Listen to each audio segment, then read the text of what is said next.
What's up, Space Pirates?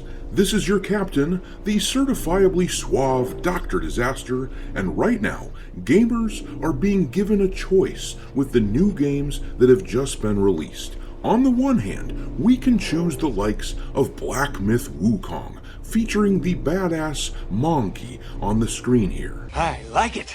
On the other hand, you can choose the likes of Dustborn, where you get nagged for hours on end about how evil our society is and how only wokeness can save us.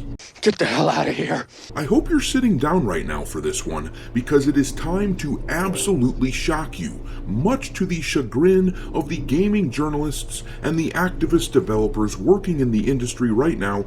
People are not choosing to play Dustborn. The Steam servers for that game are emptier than a Rosie O'Donnell OnlyFans. Where the hell is everybody? Oh, hell no, I'm out of here.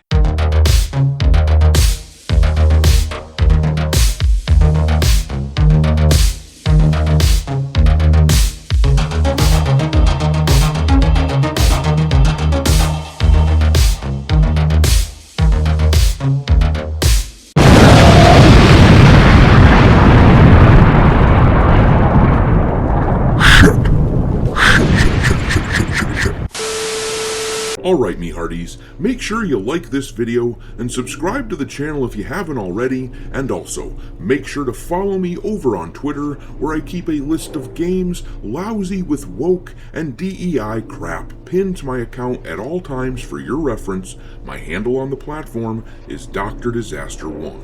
Anyhow, as I'm sure many of you know by now, Dustborn fully embraced wokeness to the point that many people are calling this piece of crap the wokest game ever made. And now, you would think that with all the gamers out there that love that sort of content, that this game would be kicking ass and absolutely tearing up the Steam charts. After all, I have been reliably informed by the likes of Kotaku and IGN and others that most gamers are on the quote-unquote right side of history, and they embrace wokeness and want to support all these activist developers out there.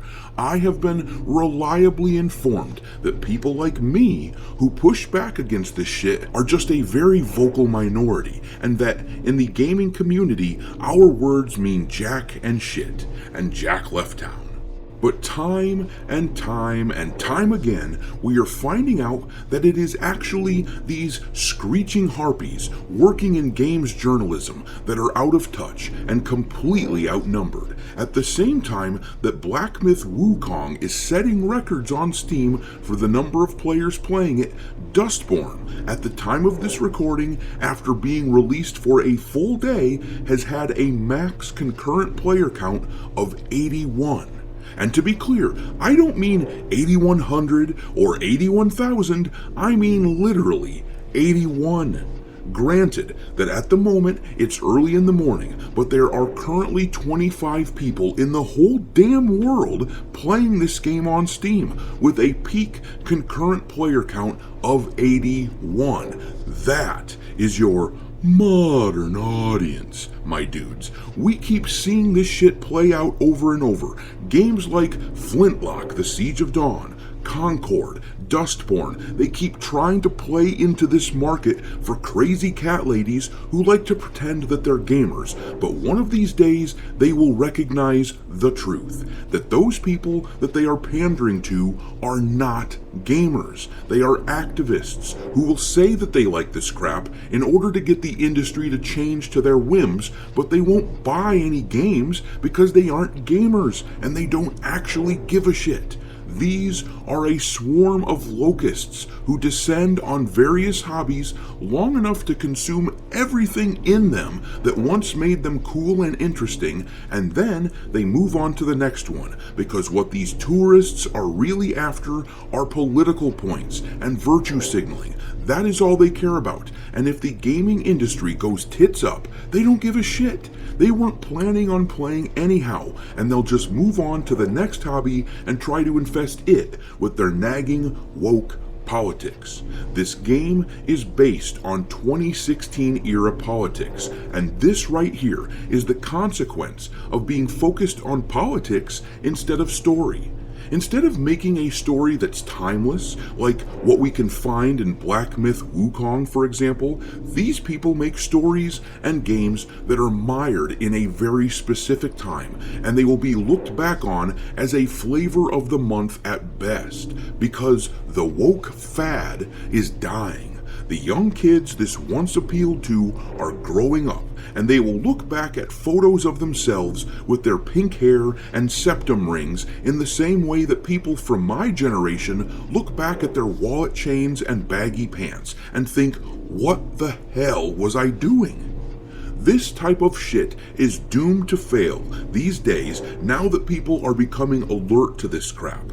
Too many gamers thought they could ignore the woke infestation, thinking it was no big deal and it would all go away, but these activists have hollowed out so many of our franchises that most games these days are just about unplayable.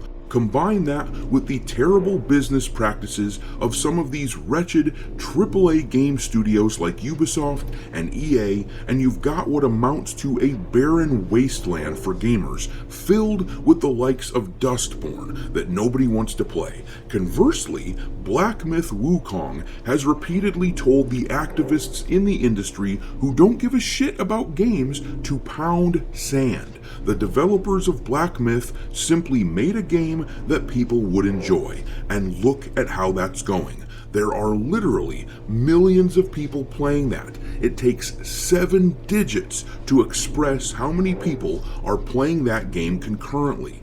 Meanwhile, Dustborn can't even crack the 3rd digit, which is almost unbelievable. This expresses my point so well that I'm almost thinking this has to be parody. These guys have to have done this on purpose, right? They can't actually be this unpopular at the same time that Black Myth Wukong is destroying the rest of the industry, can they? Well, it doesn't matter how many times I refresh that Steam chart for Dustborn, it just doesn't change. Nobody wants to play games that feature characters like this. These people think that this is what heroes look like because they believe they are the main characters. But real heroes are inspirational and don't just mindlessly conform to activist standards and fads. So no, nobody wants to play as these jackasses. But I'm gonna leave it there. Drop your mockery of Dustborn in the comment section below, and we will talk there. Thanks for watching, me hearties. If you haven't already, your captain is inviting you to subscribe to the channel and become a part of the crew. Life as a space pirate may not be glamorous, but there's always plenty of